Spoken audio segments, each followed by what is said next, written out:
Today's daf we're going to be learning is Nazir daf Yud Gimel. Shabbat Tov to everyone. Looking forward to seeing people this evening at the new course we're starting, or whatever time it is by you. There's been great registration, so looking forward to seeing all of you there. This month's learning is sponsored by Hadran of Silver Spring in memory of Nikki Toys, Nechama Bat Shmuel Tzadok. Nikki was creative, talented. Nikki was creative, talented, and filled with so much love and goodness. She had an incredible attitude about life, family, and faith that every one of us should aspire to achieve. May her memory always be a blessing. This week's learning is sponsored in loving memory of Miriam Baumel, who passed away last week on her 91st birthday. May her memory be a blessing from her loving granddaughters. Okay, we're going to get started. We're going to go back to the Mishna on the previous page as it started, because we're in the middle of the Mishna, and I want to review the end of yesterday's daf, just so that we're going to get to a discussion on that part of the Mishnah. So let's start from there, and then we'll get to the top of our daf. Hareini Nazir l'chishieli ben v'nolad lo ben harei Nazir. So I will be a Nazir when a son is born to me. And then today, that's going to be the main topic, people taking upon a Nazir, becoming a Nazir when they have a child born. So in this case, they said a son. What the Mishnah says is, when a son is born, well, they're a Nazir, which of course the Gemara is going to say, wasn't that pretty obvious? Why did you have to say that? But if it's a bat, a tumtum, and androgynous, a tumtum is someone who has both male and, my mistake. Androgynous is both male and female genital organs, and a tumtum is someone who it's hidden. There's a flap of skin blocking, and they don't know whether it's male or female. So any of those are Eino Nazir, because that's not what was included in the term son. But if you say when a child is born, or a term that's a gender neutral term, that includes any kind of birth. Next case, hipila ishto. Hipila in this context usually means miscarries, but what it means here is either the child was born and was as a stillborn, or the child was born and didn't make it through the first 30 days of its life. So now the question is, and you have to understand what the mindset or what the understanding of the rabbis was about pregnancies, according to many of the commentaries, although there are some that understand it a little bit differently, as will be the case for a number of things on our daf, as is usually the case with many dafim. There, if you recall, we've seen this before, that the rabbis believed there were either 7-month pregnancies or 9-month pregnancies. But if it was an 8-month, meaning the child was born after 8 months, then that was not a viable fetus or birth, and that baby was never going to make it.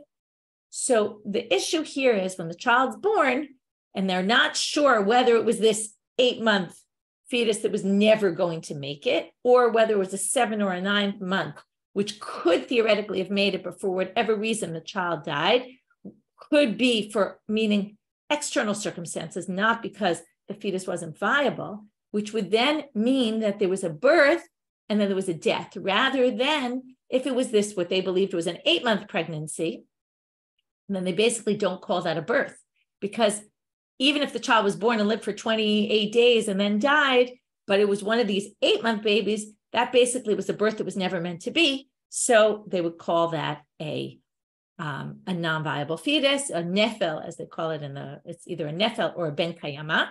Child's born, they're one or the other. So in this case, if the child died within the first 30 days, then the question becomes, was it a birth and really nolad lo ben, even though the child didn't make it, or was it not really considered a birth? So according to Tanakama, Eino Nazir, this the Gemara is going to say later, but I'll already explain it this way, matches Rabbi Yehuda. Who's Rabbi Yehuda? You might remember we learned on Daf Chet that Rabbi Yehuda holds safek nizirut lahakel. There we had the case. First of all, it was with the box, right? The basket that was full. We have to assume it's full of chardal seeds, and then they're basically going to be a Nazir forever, because it's the amount of Nazirut terms of how many grains of mustard there were, which is infinite. And according to Rabbi Yehuda, we're not going to assume that, right? If you remember, it was a debate. But Chizkiah had said that Mishnah only goes according to Rabbi Shimon, not Rabbi Yehuda. And then he brought the Braita, and look back at Daf Chet if you want, about the famous machloket Rabbi Yehuda, Rabbi Shimon, which is, if a person says, and it's very important to understand this because you're going to be surprised by the next line, and that's why I want to go back there and then You'll see why it's a little surprising. But there we had a case where somebody said, I'm going to be a Nazir if in this pile is 100 core of wheat. And then before they go to count the pile disappears. It's stolen, it's lost. We don't know. Something happens to it. They can't ever check. So Rabbi Yehuda says, you're not a Nazir. Rabbi Shimon says, out of Safek Nazirut Lahachmir, which basically means that you're a Nazir, right? And you're basically a Nazir forever because what's the problem? We already discussed. You can never get out of it. Why? Because if you're really not a Nazir and you're only out of a doubtful situation, either you were a Nazir and then fine, you can do it all. But if not, you, number one, can't shave all your hair if you're a man because you can't shave all the pe'ot, and unless you're a Nazir, you're not a definite Nazir. Number two, you can't bring sacrifices because you can't bring chulin la'azara, things that aren't meant to be. They're not obligatory because maybe they might be obligatory, but they might not be. So you're stuck. And that's how they explain the Chardal case. Same thing. You're stuck and you have to be a Nazir forever, right? Okay. Now, what does Rabbi Shimon here say? So now we have this case. We don't know. Was the child born technically and therefore you're a Nazir? Or was the child not born, in which case you're not a Nazir? So Rabbi Shimon says, Yomal, you should say the following declaration. Im haya ben kayama, if the child was a viable child, hare ani nazir chova, then I'm supposed to be obligated. I'm going to be a Nazir based on my obligation. Vim lav, and if he wasn't, hare ani nazir nidava. Well, then I'll take upon Nazirut in a voluntary manner. I'll just say right now, I'm going to be a Nazir. I can do that if I want. And then in 30 days, I can shave, bring my sacrifices, because either I'm an obligatory Nazir or I'm a voluntary Nazir. Either which way, I could be a Nazir. I could volunteer to be a Nazir. Of course you could do that. That's what I did originally, right? It's just then it was my obligation because I said if a child's born, but I don't know now if I'm fulfilling my obligation or not. So you say the following declaration. Now the obvious question asked is, why didn't Rabbi Shimon say this before? Why did we assume that according to Rabbi Shimon, ein lo takana, there's no way out, right? So with the Chardal, it's more complicated because there you took upon yourself 30-day Naziruyot, and if we're going to be strict, there's no way out because in order you're going to be a Nazir forever, right? And you have to get out of it somehow. We also had the 50. I'm not going to get into all the details. But the case of the Me'av Kor, theoretically, you could get out of in this way. The pile was lost. You don't know what to do. So instead of being a Nazir forever, because you can't get out of it, just say either Nazir Nidava or Nazir Chova. Either there was Me'av Kor and then I'm a definite Nazir. If not, I'll just opt into being a Nazir right now. So Tosfot there says, theoretically, you could have done that there. And you could do that there. So why did they say in the language kind of, you're stuck? So what he says is, well, number one, if you didn't say the declaration, then you'll be a Nazir forever. And number two, if you became impure, let's say you plan to make this declaration, okay? You said if there's Me'av Kor, and then it took a few days till you went to count it. By the time you got there, it was gone. And then you were going to make this declaration. But before that, you became impure to a dead body. Then there's no way out. Because if you're impure to a dead body, you have to bring the sacrifices of Nazir, but only if you're definitely a Nazir.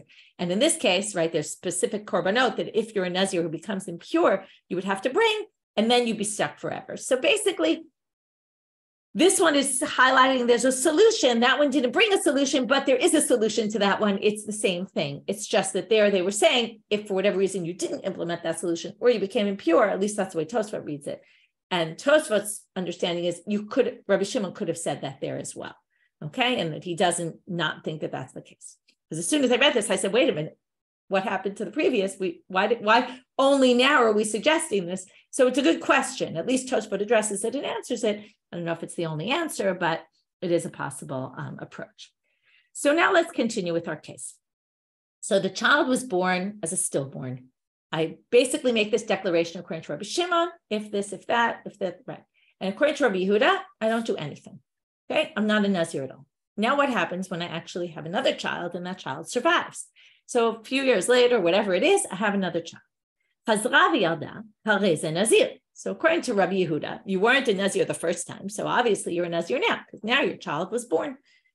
Rabbi Shimon, obviously, it's going to be tricky because we don't know. Was your child born already and was that your Nazirut? Or was your child not born the first time and then therefore this will be your Nazirut? So what does Rabbi Shimon say? The same thing, but the reverse, right? Which is, Yomal, you say the following now. Im harishon ben kayama, if the first one was good, then harishon chova, then that time was my obligation. And now I'm taking on voluntarily to be a Nazir. Im lav, and if not, then what I did last time was just voluntary, and zo chovan. This one will be obligatory. Okay, so now I'll be fulfilling my obligation. So the Mishnah gave these two scenarios, really one that followed the other, and the machloket between Rabbi Yehuda and Rabbi Shimon what to do. Now we're going back to the beginning of the Mishnah, and as I said, we're going to ask questions. Why do they need to tell us this at all? Why are you telling us, if you say, I'm going to be a Nazir when I have a son, and then you have a son, you'll be a Nazir? Okay, that's pretty basic. Mishum seif. So it's because of the last line. Again, it's not really the last line. It's the continuation of that line, which is, well, if it was a daughter or a tumtum or androgynous, you wouldn't be a Nazir. That's why it said, if it's a son, you're a Nazir, to basically contrast it to if it's a daughter or tumtum or androgynous, you won't be a Nazir. To which the Gemara says, Pshita. What do you mean? It's quite obvious that son means son and doesn't include daughter, tumtum or androgynous. To which they say, well, maybe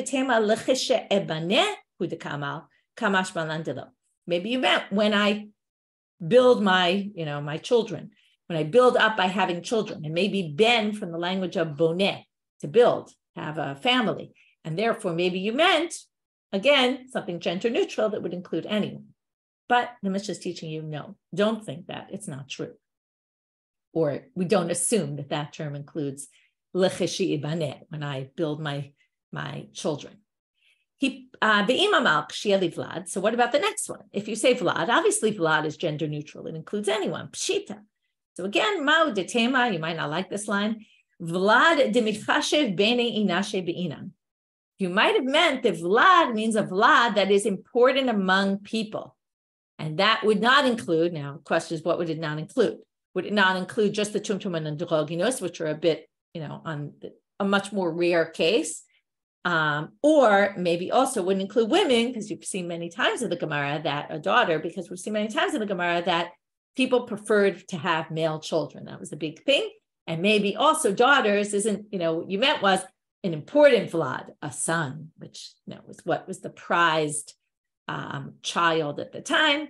Again, this all has to be understood in a social context and a societal, the way their society was then.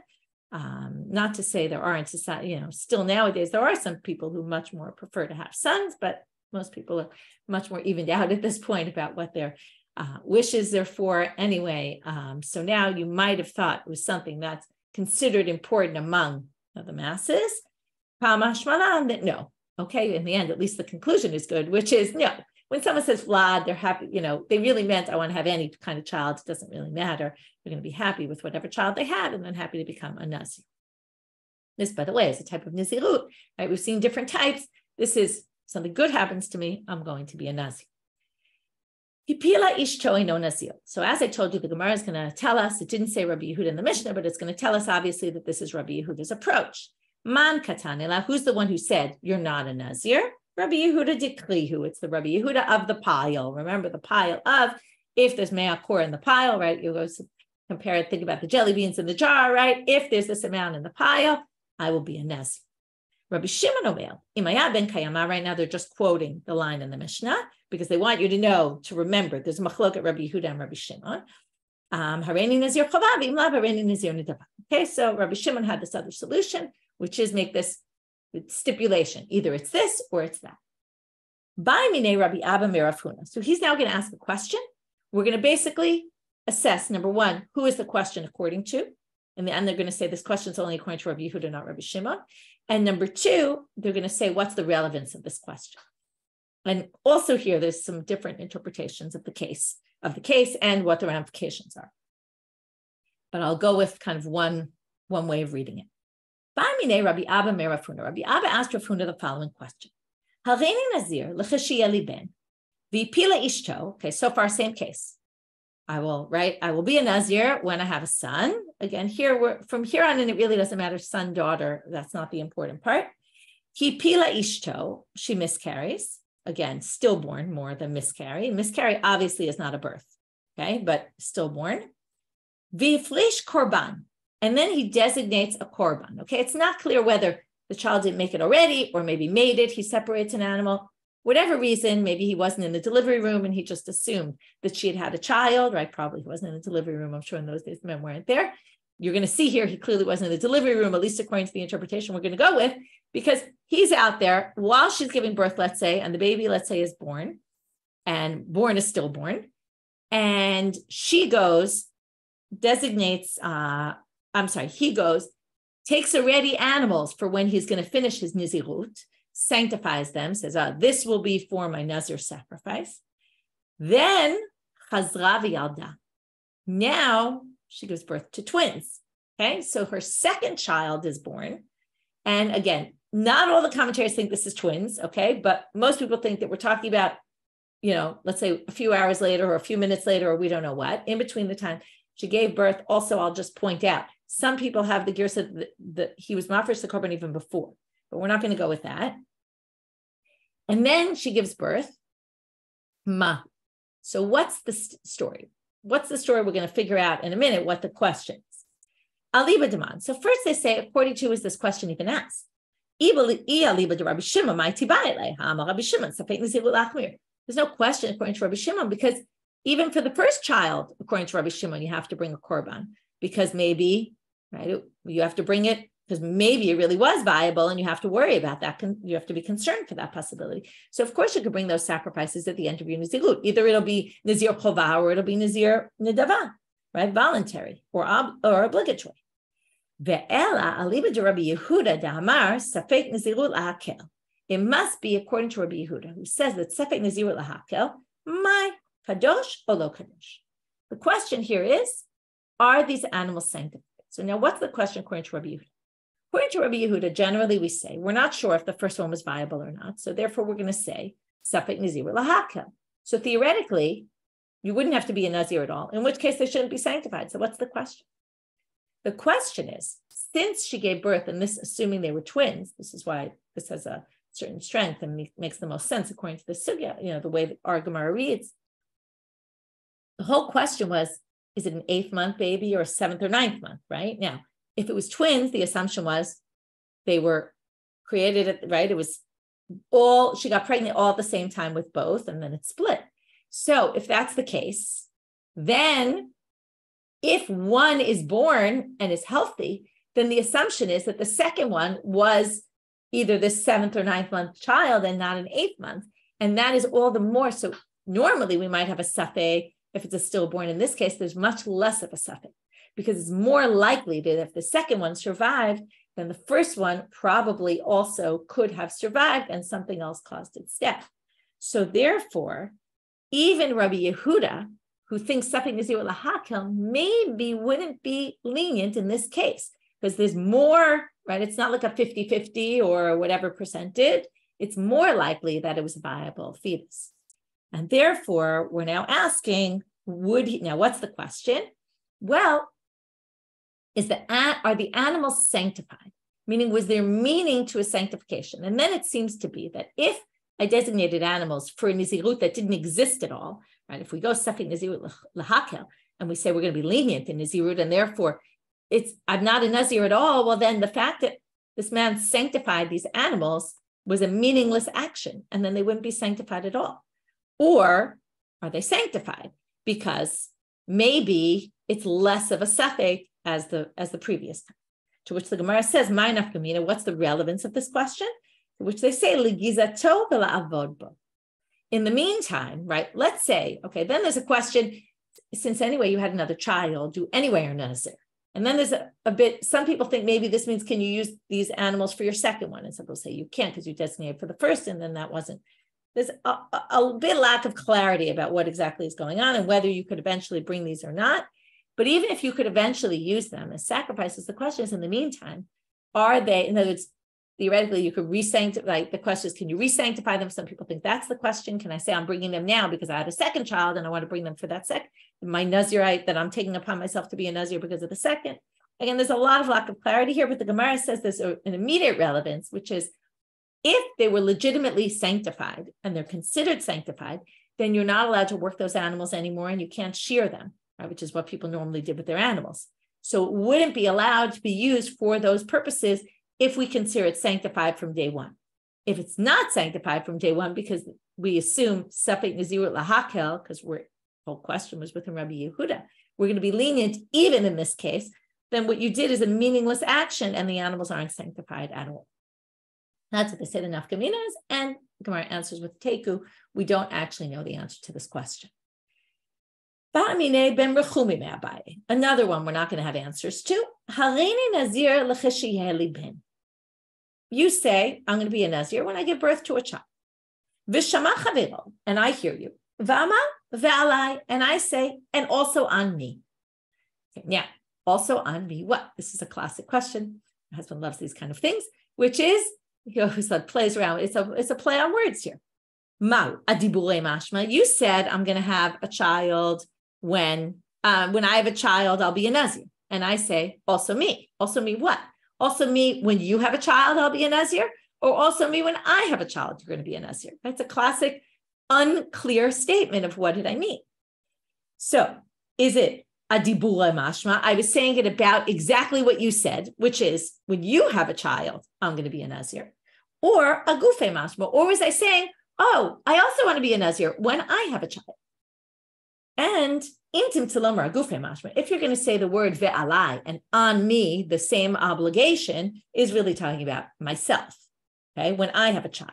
But what if I said, amal harini nazir l'cheshiyeh ben? What if you said, I'll be a Nazir when I have a son? Same thing as before, when I have a child. V'shama chavero ve'amal ve'ani. And I said, and me.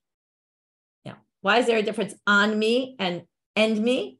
It's a good question, right? And on me. Or and me. So some commentaries, by the way, have a different version because they don't really think there's a difference between ve'alai and ve'ani. That's first of all, to put out there. But those who say there's a difference, on me is saying on me is the obligation.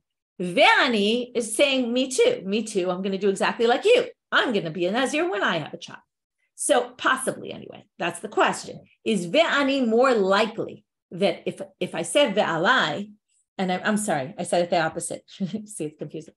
You could prove anything. So if I said, no, I think I said it right. V'alai means if I have a child, sorry. V'alai means I'm going to take on myself the same obligation you did, which is to be a Nazir when I have a child.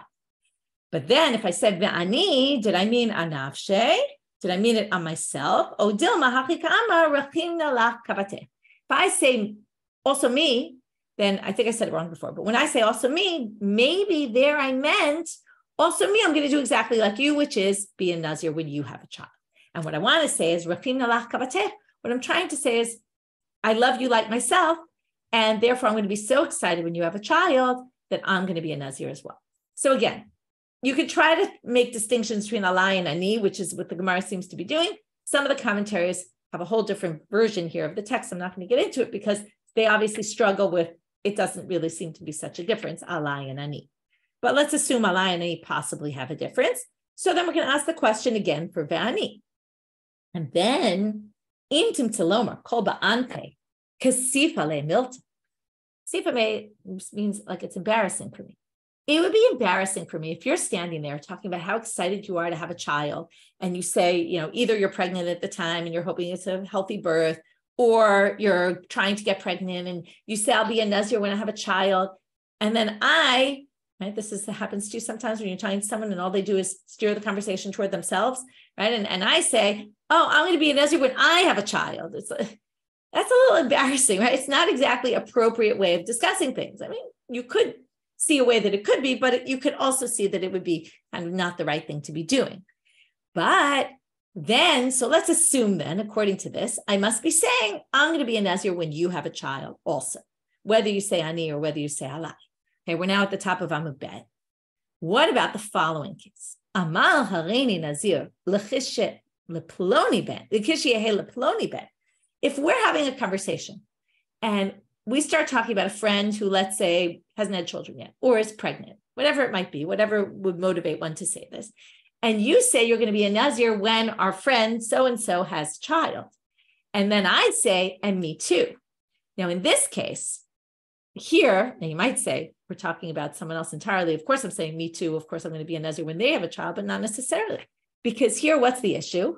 It's not embarrassing anymore because we're talking about someone else. It's not like you're talking about yourself and then I steer the conversation, talk about me. We're talking about someone else anyway. They're not even in the room. So it's not as embarrassing if I steer the conversation to myself.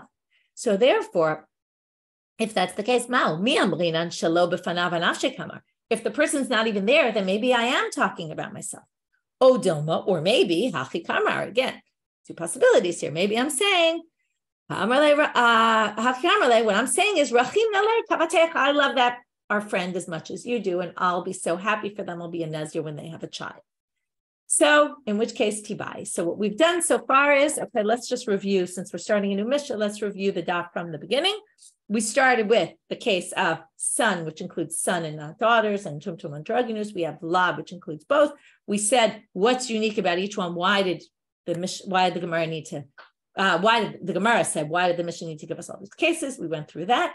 Then we went through these cases of where a stillborn child is born, and someone had said, "I'm going to be a Nazir when I have a child."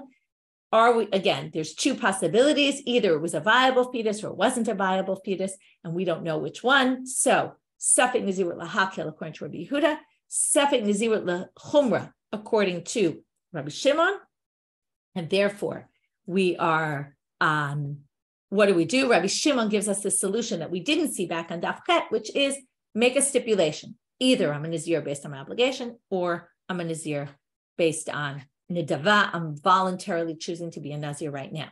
Then what do we do when the second child's born? Again, according to Rabbi Yehuda, then you'll definitely be a Nazir, and assuming it's a healthy child and it survives the first 30 days. And then according to Rabbi Shimon, you're going to have to continue doing that stipulation because maybe you already fulfilled your obligation, maybe you didn't from the first. Then we went into these two questions that were both left without answers. By the way, one ended with teku and one ended with tibai. Tibai in Nazir and Nadarim we've seen is basically the equivalent of teku for the most part. Maybe there's a difference. Most of the commentaries just think it's a different language being used. The real question here is why they use teku, because generally in Nazir and Nadarim we've been using tibai. I don't know why I use teku, but teku and tibai were basically the same. So both these questions are left without answers. The first one we explained was really only according to Rabbi Yehuda, and it was this question of, if you say Hareini Nazir, and if I have a child, the woman miscarried and or again had a stillborn, and then he separates the animal and then the twin is born, is that different than the previous case? And would the animal be sanctified or not, which have relevance for gizav avodah, shearing and using the animal. If it was sanctified, you wouldn't be able to. And then we have the second question, which was, what happens when you say, and on me, or and me, or and me, in a case where they were talking about somebody else? And we had basically three possibilities of the question, three kind of, it's the way I understood it, but Rachumi asked one question, and then the Gemara sprung off of that one question and said we can ask a bunch of other questions as well based on that. Is there a difference alai va'ani? Is if the person's there or if the person's not there, would that make a difference in terms of what you meant? And again, what we're always trying to do in these cases is get into the head of the person. What would motivate this kind of behavior or not? Here, what we used is, what you call etiquette, right? Conversation etiquette. What would be appropriate to say, what would not be appropriate to say. And if it's not appropriate, then we assume you probably didn't say that. Although the Gemara in the end doesn't conclude, they leave it as an open question because maybe you would, right? People do that. Okay, new Mishna. Hareini Nazir v'Nazir. We're now going to start discussing cases where you basically did an overlapping Nazirut, although in the Mishnah, we're going to see you didn't necessarily know it was going to overlap. What did you say? Hareini Nazir, I'm going to be a Nazir, which sounds, what do you do then? Immediately you take upon Nazirut of 30 days. But you also say, v'Nazir k'sheli ben, and again, I'm going to be a Nazir when my child is born. Some of the commentators think that you assumed the child wouldn't be born until after 30 days. But what in fact happens, as we know, you can't exactly plan when your children are going to be born. He started counting his own, the first one. And then, I'm sorry, I read it wrong? I skipped the line. You start counting your first 30 days. Let's say on day 20, your child is born. What do? Well, you continue. You said, I'll be a Nazir, and I'll be a Nazir when my son is born. So if I say, Hareini Nazir, what happens? I take on two Nazirut of 30 days, one after the other. I shave and do the sacrifices in the middle, and then I do the second one. So here, okay, so you didn't know when it was going to happen. You thought it was going to happen later. It doesn't matter. It only kicks in once you finish the first. That's pretty simple. But if you say, Hareini Nazir, Pishiyeli Ben, Vinazir, but you say it in the reverse order. I'm going to have a Nazir when I have a child, and I'm going to be a Nazir. Now, since you didn't have the child yet, you start counting the first.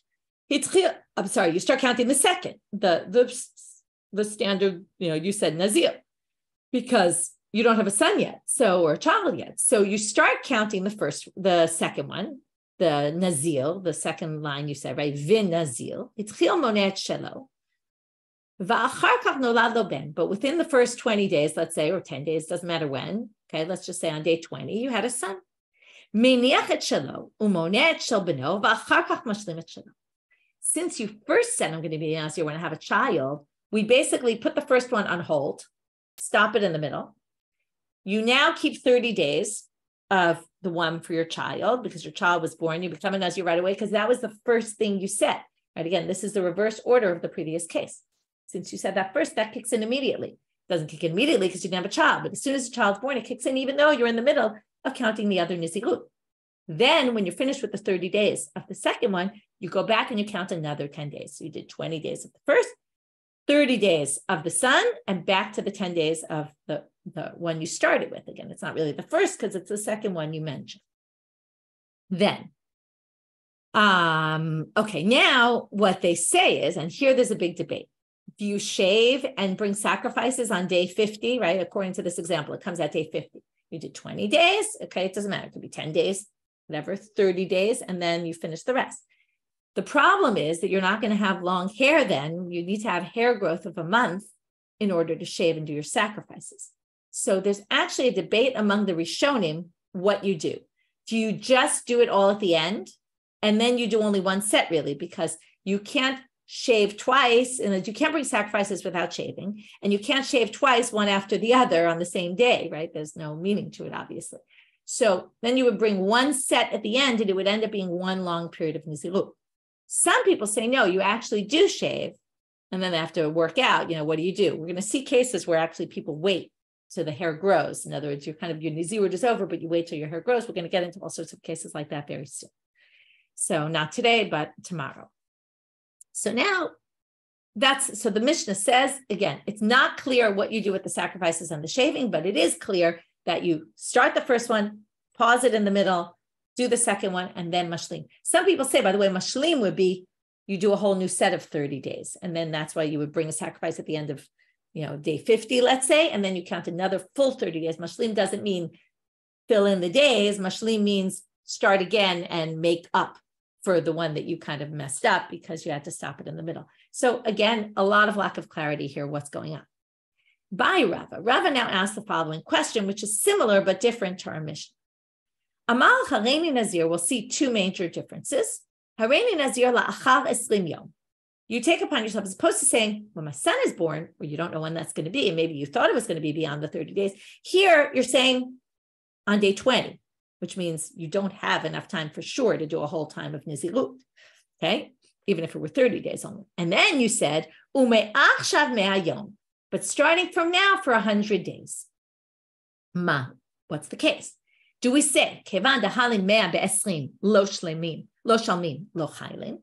Since we know that the 100 will not be finished before day 20, there's no way to squeeze 100 days into 20 days, then lo chayil. In other words, the 100 days really doesn't kick in until after you finish your 20, meaning your 50, right? Day 50, until you get to day 50. So basically, even though you said, it's all important what you started. First, you said, I'm going to be a Nazir on day 20, starting day 20.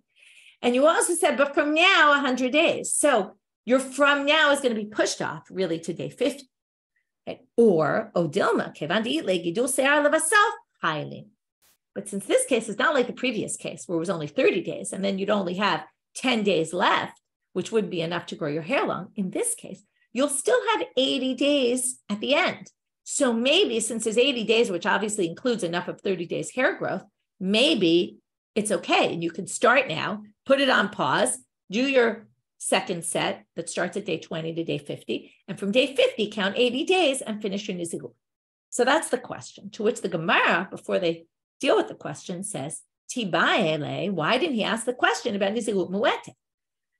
This question would have been a good question, even if it were just a 30-day period of Nazirut he took on, because, again, he knew from the beginning that 30 days weren't going to finish before 20 days, which is different from our Mishna, where maybe he either miscalculated when his wife was going to give birth, or, we never really know when people are giving birth anyway. Maybe he thought he'd finished 30 days, and that's why it would start. But in a case where you know from the start that your 30 days aren't going to be finished before you already have to take on a new Nazirut, maybe it would make a difference. So why didn't you ask that? To which the Gemara answers, and we'll have to understand this better tomorrow. So it really goes into tomorrow's daf. Chada migo chada kamibayale. It's one question asked from within another. In other words, Rava's question was even Nazirut mu'etet, even if it was just 30 days, he asked the question. Because remember, I said there's two issues here. One is that you won't even be able to finish the first one before the second one starts. And number two, what if there, right, and there isn't enough, right? In the 100 days, there is enough time for growing the hair, but in the 30 days, it wouldn't be. So it's basically one question asked upon another, and the Gemara is going to kind of spell it all out, starting at the beginning of tomorrow's daf. So we'll stop here for today. Just again, what we did in the last part, since I already summarized the first part, we did in the last part of today's daf was take this case of two Naziruyot that you didn't necessarily know they were going to overlap, but they end up overlapping. How do we deal with it? It really depends on the order of what you said, whether you just continue the first and then go to the second, or whether you stop in the middle and start the second one. And then we had this other case about outgrowth of that, which is what if you knew from the beginning that they were going to have issues and they were going to overlap? Maybe you really didn't mean what you said, and you basically start with the first one and push off the second one, which in this case would be starting only 20 days in. The first 20 days you wouldn't be a Nazir at all, and you only start the 100 later. Or do we say that since there's enough hair growth, you could actually start from the beginning and leave the end for later? What if there wasn't enough hair growth? Why didn't Rava ask about that question? And to which they basically say he did. And we'll see that all in tomorrow's daf. Wishing everybody a Shavua Tov, a good week, and a good day. And we'll meet up tomorrow. And hopefully I'll see some of you later today. Or for some of you, it'll be tomorrow, Sunday. So see you at the skills class. And it'll be recorded. The recordings will go up sometime the next day. So anyone who can't make it to the class can always listen to the recordings. You just have to register, have access. The course is free, but it does require registration, so you can have access to the videos and the study, the sheets, the Chavruta study guides. Okay, looking forward to seeing you there. Bye.